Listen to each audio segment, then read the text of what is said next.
Assalamualaikum warahmatullahi wabarakatuh. Perkenalkan, nama saya Jaziratul Aunia, NIM T 2019-2008. Saya dari kelompok 3 akan menjelaskan mengenai aliran konstruktivisme dalam filsafat manajemen pendidikan Islam. Aliran konstruktivisme adalah aliran yang membangun dan menyusun pengetahuan baru berdasarkan struktur kognitif siswa melalui pengalaman. Hal ini didasari oleh kemampuan pribadi atau manusia sebagai subjek dalam menangkap objek yang ada. Salah satunya teori yang saya gunakan adalah teori J. Piaget. J. Piaget menyatakan bahwa kecakapan kognitif siswa atau intelektual dalam diri seorang itu memiliki kemajuan, diantaranya dari anak maupun orang dewasa, seperti itu. Dalam pandangannya juga mengatakan bahwa pengetahuan berasal atau bisa didapatkan dari pengalaman, seperti itu, dan juga serta perkembangan mental siswa itu berdasarkan keaktifan dirinya pada lingkungannya. JPAG juga mengatakan bahwa siswa dapat berinteraksi dengan lingkungannya itu ada bawaan dari lahir. Ketika bawaan sudah lahir itu ada, kemudian berinteraksi pada diri seorang itu, informasi dan juga sesuatu yang dia rasakan, dia pikir dalam benaknya, maka itu akan menimbulkan sebuah skema. Apa skema? Skema adalah pola tingkah laku yang berulang-ulang. Maka dari itu, skema bisa dapat ada pada diri itu ketika skema itu bisa membaur dengan lingkungan yang ada.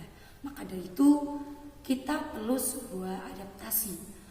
Adaptasi adalah penyesuaian antara skema yang ada itu dengan lingkungan yang ada di diri kita dengan proses akomodasi dan asimilasi. Asimilasi itu sendiri adalah proses penyerapan pengalaman baru terhadap skema yang sudah kita miliki. Sedangkan akomodasi adalah pengalaman baru yang kita serap dengan skema, dengan cara memodifikasi yang ada. Maka dari itu menimbulkan skema-skema yang baru. Dalam perkembangan mental peserta didik itu didasari oleh hal akomodasi dan asimilasi, karena proses ini dapat melahirkan siswa-siswi dapat berkonstruktivisme dengan baik. Terima kasih. Teori yang kedua yaitu konstruktivisme menurut von Glassford. Berkaitan dengan pemerolehan pengetahuan, pendapatan von Glassford berbeda secara radikal dengan konsepsi memperolehan pengetahuan tradisional, terutama dalam kaitan antara pengetahuan dan realitas. Von Glassford berpendapat bahwa pengetahuan dan realitas tidak memiliki nilai mutlak, dan pengetahuan diperoleh secara aktif dan dikonstruksi melalui indera atau melalui komunikasi. Von Glassford mengemukakan bahwa konstruktivisme radikal untuk tidak diimplementasikan sebagai gambaran dan realitas secara mutlak, tetapi sebagai model pengetahuan dan kemungkinan memperoleh pengetahuan dalam kognisi dengan cara mengkonstruksi pengetahuan berdasar pengalaman itu sendiri. Dalam pembelajaran, konstruktivisme radikal tergolong konstruktivisme individu pembelajaran. Menurut konstruktivisme radikal memandang bahwa pengetahuan harus dikonstruksi oleh individu. Jadi berdasar pengalaman sendiri. Hal ini pada awal penyerapan pengetahuan dimungkinkan terjadinya perbedaan konsepsi antar siswa terhadap hasil pengamatan. Apa yang disampaikan guru belum tentu diterima siswa sebagaimana apa yang diharapkan oleh guru tersebut. Tugas guru utamanya bukan mentransfer pengetahuan, tetapi memfasilitasi kegiatan pembelajaran sehingga siswa memiliki kesempatan aktif belajar dengan cara mengkonstruksi pengetahuan berdasar pengalamannya dia sendiri. Dalam kegiatan pembelajaran, guru perlu mempertimbangkan adanya perbedaan tingkat konsepsi siswa terhadap apa yang diamati. Dalam memahami suatu konsep, sering terjadi konflik kognitif disebabkan oleh adanya problematika perbedaan tingkat konsepsi akibat beragamnya pengalaman siswa. Nah, dalam hal seperti ini, guru perlu membuat kesepakatan konseptual, misalnya melalui diskusi di dalam kelas. Selanjutnya, saya akan menerangkan tentang konstruktivisme menurut Vygotsky. Berkaitan dengan pembelajaran, Vygotsky mengemukakan 4 prinsip. Yang pertama adalah pembelajaran sosial atau social learning. Pendekatan pembelajaran yang dipandang sesuai adalah kooperatif. Vygotsky menyatakan bahwa siswa belajar melalui interaksi bersama dengan orang dewasa atau teman yang lebih cakap. Yang kedua adalah ZPD atau Zone of Parametric Development, bahwa siswa akan dapat mempelajari konsep-konsep dengan baik jika berada dalam ZPD. Siswa bekerja dalam ZPD jika siswa tidak dapat memecahkan masalah sendiri, tetapi dapat memecahkan masalah itu setelah mendapat bantuan orang dewasa atau temannya atau peer.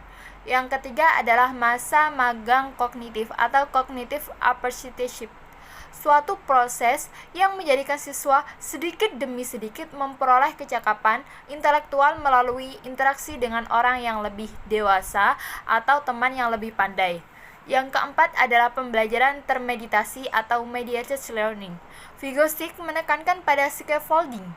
Siswa diberi masalah yang kompleks, sulit dan realistik, dan kemudian diberi bantuan secukupnya dalam memecahkannya. Vygotsky menekankan pentingnya memanfaatkan lingkungan dalam pembelajaran lingkungan sekitar siswa, meliputi orang-orang, kebudayaan, termasuk pengalaman dalam lingkungan tersebut. Orang lain merupakan bagian dari lingkungan. Pemerolehan pengetahuan siswa bermula dari lingkup sosial antar orang, dan kemudian pada lingkup individu sebagai peristiwa internalisasi. Banyak pemerhatian pendidikan yang mengembangkan model pembelajaran berdasarkan teori pembelajaran Vygotsky. Misalnya, model pembelajaran kooperatif, model pembelajaran peer interaction, model pembelajaran kelompok, dan model pembelajaran problem posing. Terima kasih. Assalamualaikum warahmatullahi wabarakatuh. Perkenalkan, nama saya Kafiyatun Aziza, NIM saya T2019-3009. Di sini saya akan menjelaskan tentang penerapan pendidikan dengan pola konstruktivisme. Penerapan pendidikan dengan pola konstruktivisme dapat diwujudkan dengan mengajak siswa secara aktif untuk membangun sendiri konsep-konsep kognitif. Guru tidak sekedar memberi, namun siswa mencari secara aktif dan mengembangkannya. Salah satu contoh dalam pembelajaran sains.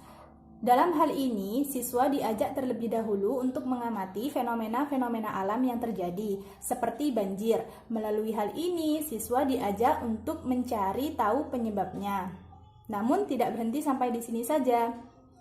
Pengetahuan tentang penyebab terjadinya banjir ini dapat digunakan oleh siswa untuk mengetahui atau mencari solusi pencegahannya dan melakukan penerapannya. Nah, melalui hal ini dapat terlihat terjadinya dinamika pengetahuan. Pengetahuan semakin berkembang pada diri siswa dan dicari sendiri secara aktif oleh siswa. Sekian dari saya, kurang lebihnya mohon maaf. Wassalamualaikum warahmatullahi wabarakatuh. Assalamualaikum warahmatullahi wabarakatuh.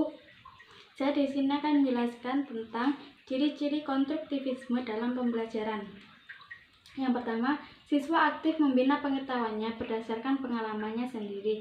Karena konstruktivisme merupakan aliran yang lebih menekankan kepada pengalaman seseorang, maka dalam pendidikan siswa harus lebih aktif mendapatkan pengetahuannya dari pengalamannya sendiri. Yang kedua, siswa membina sendiri pengetahuan. Dikarenakan pengalaman seseorang tidak bisa didapatkan oleh orang lain, maka dari pengalaman tersebut siswa akan mendapatkan pengetahuannya sendiri. Yang ketiga, proses pembelajaran saling mempengaruhi antara pengetahuan yang lama dengan pengetahuan yang baru. Yang keempat, membandingkan informasi yang lama dengan informasi yang baru. Maksudnya di sini adalah siswa harus bisa membandingkan antara pengetahuan yang lama dengan pengetahuan yang baru untuk mendapatkan pengetahuan yang lebih baik atau yang lebih benar. Yang kelima adalah ketidakseimbangan menjadi motivasi utama bagi pembelajaran konstruktivisme. Yang keenam, bahan pengajaran dihasilkan dari pengalaman siswa untuk menarik minatnya. Maksudnya di sini adalah guru harus mengaitkan pembelajaran dengan pengalaman siswa agar siswa tersebut tertarik dan termotivasi dalam pembelajaran tersebut. Pembelajaran konstruktivisme sebaiknya melibatkan guru yang konstruktif pula. Maksudnya melibatkan guru yang mendapatkan pengalaman yang sama. Dikarenakan guru tidak hanya memberi pengetahuan, tetapi guru juga harus membantu siswa untuk menentukan ide-idenya sendiri. Sehingga guru memberikan anak tangga kepada siswa, tetapi siswa tersebut harus memanjat sendiri anak tangga yang diberikan oleh guru. Jadi guru hanya membantu untuk mengarahkan siswa kepada ide-idenya, tidak membantu untuk memberikan jawaban terhadap ide-ide atau memberikan jawaban terhadap siswanya. Saya akan menjelaskan tentang guru yang konstruktivisme itu memiliki ciri-ciri. Yang pertama, mendorong dan menerima inisiatif siswa.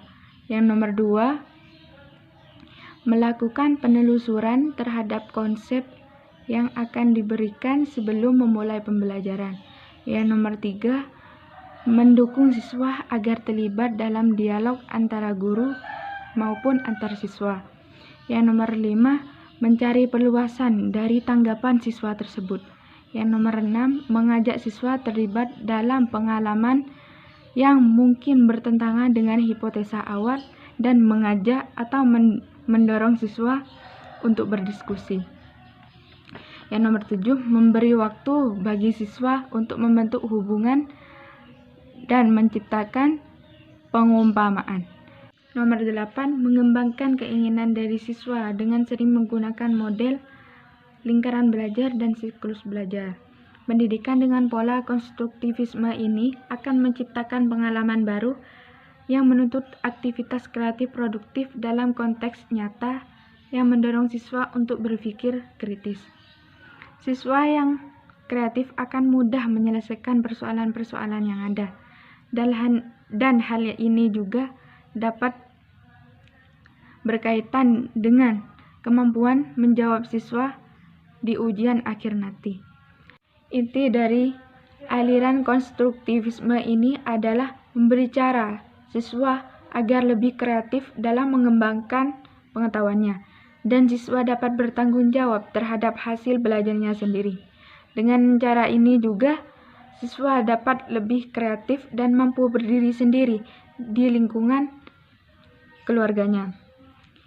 Siswa yang kreatif akan memiliki pola pikir yang kritis dan dapat menganalisis suatu hal, dan tidak hanya menerimanya saja, tapi dapat menerapkannya juga.